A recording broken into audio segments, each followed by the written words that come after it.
നമ്മുടെ വീട്ടിലൊക്കെ വന്നു ചേരുന്ന ചില സാധനങ്ങളുടെ വില നമുക്ക് ഇട്ട് ഒതുക്കാവുന്നതൊന്നുമല്ല കേട്ടോ. അന്നാറസിൻ്റെ ചെറുപ്പം മുതൽ വീട്ടിലെപ്പോഴും കാണുന്ന ഒരു ഭക്ഷണ സാധനമാണ് തേന്. കഴിഞ്ഞ ദിവസം ഉച്ച സമയത്താണ് തേൻ വാങ്ങാൻ വേണ്ടി തോമസേട്ടൻ്റെ വീട്ടിൽ ചെല്ലുമ്പോൾ തോമസേട്ടനും കൂട്ടുകാരും കൂടെ തേൻ എടുത്തുകൊണ്ടിരിക്കുവാണ് റബ്ബർ തോട്ടത്തിലിരുന്ന്. ഒത്തിരി ശാന്തതയിലും സമാധാനത്തിലും ചെയ്യേണ്ട ഒരു ജോലിയാണ് ഈ തേനെടുക്കലെന്ന് പറയുന്നത്. ഒത്തിരി കഠിനാധ്വാനം ചെയ്യുന്ന ഒരു കൂട്ടം ജീവികളുടെ സ്വകാര്യതയിലേക്ക് നമ്മൾ കടന്നു കയറുവാണ്. അവരുടെ പെർമിഷൻ ഇല്ലാതെ അവരുടെ അധ്വാനത്തിൻ്റെ ഫലം എടുത്തുകൊണ്ടിരിക്കുവാണ് നമ്മൾ. കണ്ടു കഴിഞ്ഞപ്പോൾ ഒരു പ്രാർത്ഥനയോടെ ചെയ്യേണ്ട ഒരു ജോലി എന്നപോലെയാണ് എനിക്ക് തോന്നിയത് കണ്ടിട്ട് ഇതൊക്കെ. അപ്പോൾ എൻ്റെ ചോദ്യം, തോമസേട്ടൻ എത്ര കാലം കൊണ്ടാണ് ഇങ്ങനെ ഒരു തേനൊക്കെ ഉണ്ടായി വരുന്നത്? വളരെ പെട്ടെന്ന് ഉത്തരം വന്നു. 30 തവണ ഒരു തേനീച്ച പോയി വന്നു കഴിയുമ്പോഴാണ് ഒരു തുള്ളി തേൻ കിട്ടുന്നത്. അത് എത്രയോ പൂവിലൊക്കെ പോയിരിക്കും, പൂമ്പൊടിയും കിട്ടും അതിൻ്റെ കൂട്ടത്തിൽ. ഇതിൻ്റെ ഒന്നും വില നമുക്ക് ഇടാൻ പറ്റുന്നതല്ല. പ്രകൃതി ഒരു അത്ഭുതമാണ്.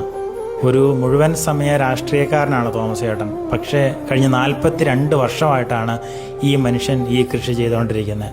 അതിൻ്റെ കൂട്ടത്തിൽ ഇങ്ങനെ പറഞ്ഞു, ഈ തേൻ കൃഷിയിലൂടെ തന്നെ ഞാനൊരു വീട് വെച്ചിട്ടുണ്ട്. ഇതൊരിക്കലും തേൻ വിറ്റ് പോകാൻ വേണ്ടി ചെയ്യുന്ന വീഡിയോ ഒന്നുമല്ല കേട്ടോ. ഈ വർഷം കൊണ്ട് ഇദ്ദേഹം തേൻ കൃഷിയൊക്കെ നിർത്തുവാണ്.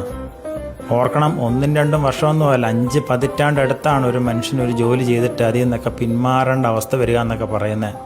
ഈ കൃഷി വകുപ്പൊക്കെ എന്നാ ചൊറിഞ്ഞുകൊണ്ടിരിക്കുക നമ്മുടെ നാട്ടിൽ. പോയി കണ്ട് സപ്പോർട്ട് ചെയ്യേണ്ട ഈ മനുഷ്യനെയൊക്കെ ചിന്തിച്ച് നോക്കിയേ. കാരണം പുതിയ ഒരു തലമുറ ഇങ്ങനത്തെ ഒരു കാര്യത്തിലേക്കൊന്നും ഇറങ്ങുന്നില്ല. നല്ലൊരു ശതമാനം രാഷ്ട്രീയക്കാരെന്ന് പറഞ്ഞാൽ ജീവിതത്തിൽ അധ്വാനിക്കാതെ പൈസ ഉണ്ടാക്കിയവരാണ്. അവർക്കതുകൊണ്ട് ഈ അധ്വാനത്തിൻ്റെ വിലയൊന്നും അവരുടെ തിരുതലേ കയറുകയില്ല. പല്ലും തേച്ച് വെള്ളയിട്ടങ്ങ് ഇറങ്ങാൻ രാവിലെ.